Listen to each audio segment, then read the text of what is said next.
Ini dosanya Indonesia ini jangan dianggap sedikit. Lalu bagaimana setelah menjadi pemimpin? Saya akan mengatakan mungkin kontradiksi dengan halayak umum yang bahwasanya pemimpin itu tidak boleh manut karo rakyat.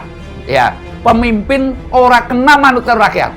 Rakyat yang dipimpin, otomatis rakyat yang kudu manut pemimpin. Lah lalu pertanyaannya, pemimpin ini kudu manut karo siapa? Gitu loh. Salam mulia Mbah. Salam mulia nggih, Mbah Yo. Sugeng pepanggihan malih kali kula Mbah Yo, Mbah. Nggih niki kula lah. Jenenge wong cilik ya anu pengin ngudarasa. Ngudarasa kahanan sing lagi mlaku seniki nggih, Mbah. Enek nyawang jere pasca reformasi kahanan niku kudune tambah bagus, tambah temata. Niki palajan. Mbok kepriben niki, Mbah? Nggih gendhu-gendhu rasa nggih, Mbah. Ya sing jenenge siki arep dadi pemimpin nenggane kok ya nek ora duwe duit kok iso dadi pemimpin ya, Mbah. Ya kaya sing dhewek dilakoni niki, Mbah, lah arep dadi lurah bae ya nek ora duwe duit ora bisa muwur ya ora bisa dadi lurah. Enggane siki kok wahyu wis kalah karo duit napa nggih, Mbah? Ya arep dadi bupati, arep dadi gubernur. Ya kudu modal duite ya nu akeh. Enggane arep ngobahna time ya kudu karo duit. Nah, ujar kula mbiyen wong arep dadi pemimpin, arep dadi ratu modale wahyu. Kok dadi seniki, kok dadi modale kudu duwe duit. Nek ora duwe duit, ora bisa daftar dadi pemimpin, Mbah. Daftar ben ora bisa. Apa maning kok melu proses pilihan. Arep daftar wis nganggo duit, Mbah. Lah, kula tak takon niki, Mbah. Lah kudune, Mbah, menurut pandangan metafisik jenengan, sing jenenge wong arep dadi pemimpin niku kudu kepribe? Lah nek wis dadi pemimpin rakyat pirang-pirang niku anu ya kudu kepribe? Apa ya kudu nuruti karepe rakyate? Lah nek karepe rakyate wis genam, Mbah. Karepe rakyate ya kabeh ya rakyate nek bisa ya sugih kabeh. Pengen tuku apa bae ya nu keturutan. Apa ya kaya niku? Lah kula tak pengen ngerti niki, Mbah. Menurut pandangan metafisik atau pandangan spiritual jenengan niku lah. Niku anu kepripun niku? Ben ngenjang niku Nuswantara niku mrika-mrikane tambah bagus, tambah sae. Kados ngaten nggih, Mbah. Monggo Mbah cobi dipun wedharaken. Salam mulia. Tapi uluk salam mulia. Atur bagya wis muga Nusantara. Om wilahing jati nugoni hajat-hajate leluhur Nusantara tabe uluk salam mulia. Nanggapi ngudarasa niku beda kali keluh kesah. Ngudarasane pun Mbah Yo ketone niku doresani apa nelongso kedaluwarsa cara nang Solo itu. Nelangsa sing metahun-tahun sejak zaman reformasi sampai dengan sekarang. Reformasi tahun berapa itu? 98 ya. Sampai dengan sekarang ketone kok tatanane makin tidak menentu, makin tidak jelas gitu. Artinya adanya reformasi itu kan mestinya itu kembali formasi ya kepada apa? Susunan ya, kepada ya cara saya ya format yang baru reformasi gitu loh. Format yang baru dengan dambaan itu adalah perubahan tentunya ke arah yang lebih baik. Bukan ke arah yang lebih cara anunya cara orang kasar wong perubahan kok ke arah kere kan, mestinya ke arah yang lebih sejahtera lah kalau menurut saya gitu. Lah tapi sekarang malah judulnya ini UUD gitu, artinya ujung-ujungnya duit. Seperti yang dikatakan oleh Mbah Yo itu arep nyalon dadi pemimpin bae kuwi kudu ana duit. Saora-orane cara tembung kasare iki nggo tuku perahu. Saya nggak mengatakan nggo tuku partai gitu loh. Untuk tuku perahu lah, terus lagi andai kata sudah dituku perahu nih, rakyatnya sekarang juga berperahu duit. Lah bagaimana kisahnya kok bisa demikian gitu loh. Kisah demikian itu bisa terjadi karena meninggalkan menurut saya itu pedoman awal kemerdekaan atau pedoman leluhur. Nanti saya dianggapnya terlalu menjunjung tinggi leluhur ya. Yang jelas pedoman awal kemerdekaan itu apa? Adalah tentara sukarela atau sukarelawan. Ini pondasi kemerdekaan adalah sukarela, tentara sukarela yang banyak berpura-pura, banyak berbohong, tapi rela untuk kepada Indonesia. Rela mati untuk Indonesia sampai dengan bersemboyan merdeka apa mati. Lah ini konsep dasar. Lah jangankan, mohon maaf, jangankan ibaratnya hanya berkorban harta. Lah sekarang berkorban nyawa pun kalau leluhur kita ini, kita berpondasi dari orang yang berani mati. Lah karena ibaratnya berani mati, lebih baik belajar mati sebelum kita mati gitu loh. Sehingga orang dulu itu banyak yang melakoni tirakatan atau riyado atau tapabroto. Lah kembali lagi tadi Mbah Yo itu bertanya cara menjadi pemimpin. Kalau tempo dulu pondasinya ini adalah wahyu. Wahyu atau pulung itu sama juga dengan dunung. Artinya manusia kepingin mendapat pulung itu mesti reresik diri itu ya ibaratnya dengan cara beriadok, bertirakat. Itu ibarat wadah gelas ini akan dibikin kopi, ini mesti ternetralisir dari teh, dari asam, dari garam, sehingga ini rasa kopi yang saya maksud. Nah ini cara mencari pulung, pengibaratannya seperti itu. Apabila kita menjadi pemimpin masih tidak dilandasi ketulusan, maksudnya ketulusan ingin mengabdi kepada masyarakat, ingin netepi dharma yang wajib kepada desanya, ingin netepi dharma yang wajib kepada negaranya, tidak dasar ketulusan, niscaya dasarnya akan berbalik menjadi dasar duit. Artinya pandangan masyarakat sekarang secara makronya itu kan cenderung telah terpengaruh oleh budaya barat yang membuat sifat itu terbirit-birit. Artinya terbirit-biritnya itu ya sekarang bukan munafik lagi. Bentuk perusahaan dikejar-kejar cicilan, bentuk negara dikejar-kejar cicilan, bentuk masyarakat juga dikejar-kejar cicilan. Ini yang mengubah pandangan, mengapa pandangan wahyu bisa diubah menjadi pandangan duit. Namun saya mengatakan yang bahwasanya tidak selamanya keadaan akan demikian ya. Tidak selamanya, sekali lagi saya mengatakan tidak selamanya keadaan akan demikian.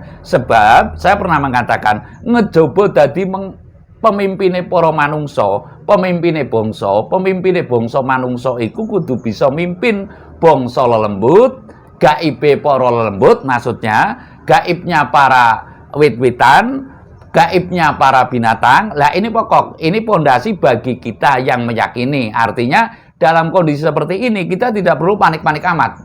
Sekali lagi saya mengatakan ya, dalam posisi yang demikian bagi kaum yang beriman dalam arti iman yang khusus. Setiap orang kan punya kadar iman nih. Ya, setiap orang punya kadar iman. Bagi orang yang sangat beriman gitu kategorinya lah taruhlah. Itu mesti menempati dan menepati janji hidup yang sejati. Artinya mesti prihatin, mesucipto mateni rogo, mencar untuk bahan, mencar warono ing gaib, dan lalu nanti akan muncul, artinya mengubah keadaan baru. Saya tidak merana kepada pengharapan kepada, mohon maaf ya, pemimpin yang adil itu nanti akan muncul karena saya ditetapkan. Namun saya cenderung kepada zaman tidak akan selamanya demikian. Tentunya saya meyakini bahwasanya putra-putri Praja Nusantara tidak mungkin akan lalai semua lalai. Tentunya saat ini sedang ada yang menempati dan akan menepati janjinya hidup ya. Janjinya hidup ini taruhlah kalau dibilang Satrio Piningit nanti saya kejar-kejar orang untuk ini loh Satrio Piningit. Saya bingung lagi malah ya. Tapi yang jelas putra-putri Praja Nusantara ini cenderung sedang ada yang melakoni darmaning wajib untuk menempati dan menepati janji hidup untuk melakoni darmaning wajib kepada nusa bangsanya. Artinya saya mengatakan tetap konsep Indonesia tidak mungkin akan bisa dirubah dari pemimpin yang dasarnya wahyu akan digubah menjadi pemimpin yang dasarnya uang. Lah apabila ini diteruskan, niscaya itu, ya mohon maaf kalau saya mengatakan bencana itu berlebihan ya. Niscaya keadaan ini akan makin carut marut dan niscaya semua orang akan ngerengga orailok, atau dengan kata lain itu yang secara umum ada dosa ya. Ini dosanya Indonesia ini jangan dianggap sedikit, taruhlah kalau saya ngomong gitu ya. Lalu setelah ini nanti muncul ya, taruhlah bagaimana setelah menjadi pemimpin. Saya akan mengatakan mungkin kontradiksi dengan halayak umum yang bahwasanya pemimpin itu tidak boleh manut karo rakyat. Ya, pemimpin ora kena manut karo rakyat. Rakyat yang dipimpin, otomatis rakyat yang kudu manut pemimpin. Lah lalu pertanyaannya, pemimpin ini kudu manut karo siapa? Gitu loh. Kalau sekarang dasarnya apa? Pancasila gitu, gamblang saja itu seperti itu loh. Lah, dasarnya Pancasila, pemimpin ini harus manut kepada Pancasila. Satu ya. Yang kedua, pemimpin ini harus manut kepada wahyu pribadinya. Wahyu pribadinya, otomatis pemimpin tidak bisa sendiri dong, ya. Mestinya ada Brahmana. Lah, Brahmana sebagai penyeimbang daripada wahyu pribadi. Wahyu pribadi ini tentunya walaupun setahun sekali minimal atau per triwulan. Triwulan itu apa? 3 bulan ya. Per triwulan itu tentu akan memberikan sebuah wisikan atau petunjuk arahan kepada dirinya. Sekali lagi saya mengatakan wahyu itu tentu setiap 3 bulan atau selambat-lambatnya per tahun akan memberikan bisikan atau petunjuk kepada pribadinya. Ini saya berkata wahyu pribadi ya. Lah, wahyu pribadi sekali lagi saya mengatakan walaupun ora ketang carane, ora ketang 3 bulan sekali memberikan petunjuk atau selambat-lambatnya setahun sekali, akan baik melalui mimpi maupun wisikan ingkang sukma. Ini tentu ada petunjuk dari wahyu ke sukma, lalu ya otomatis rekam rasanya itu merekam. Kita harus melangkah seperti apa. Kalau ibaratnya zaman-zaman dulu kan pemimpin itu 8 tahun ya, kepala desa. Sekarang menjadi 5 tahun. Ya 5 tahun ini tentunya nggak ada pakemnya kalau saya boleh ngomong gitu loh. Jadi pemimpin itu ya perhitungannya itu windu, karena peralihan wahyu di tiap desa itu kan hari jadinya kota kan lain-lain, termasuk juga hari jadinya desa. Lah terhitung dari hari jadi itu adalah per 8 tahun sesungguhnya ada peralihan wahyu, itu baru pemilihan kepala desa lagi atau pemilihan apa, kalau negara ya negara lagi gitu loh. Lah ini pakem, artinya satu windu 8 tahun itu adalah lakuning wahyu.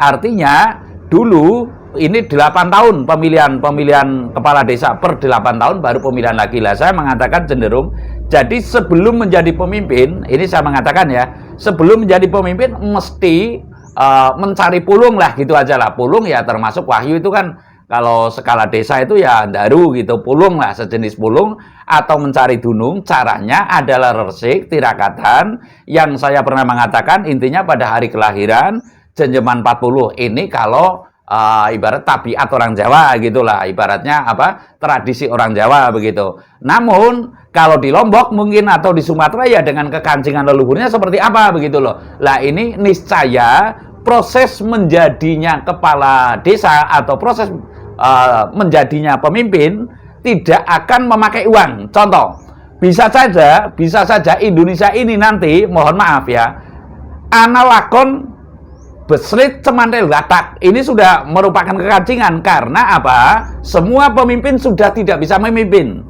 Bukan saya mengatakan Pak Jokowi nggak bisa memimpin, itu enggak. Tapi masyarakat merasa semua pemimpin sudah tidak bisa memimpin, sehingga geletak petel. Geletak petel itu ya pasrah. Siapa yang akan menjadi pemimpin, monggo, yang penting harus betul-betul bisa menjadi pemimpin.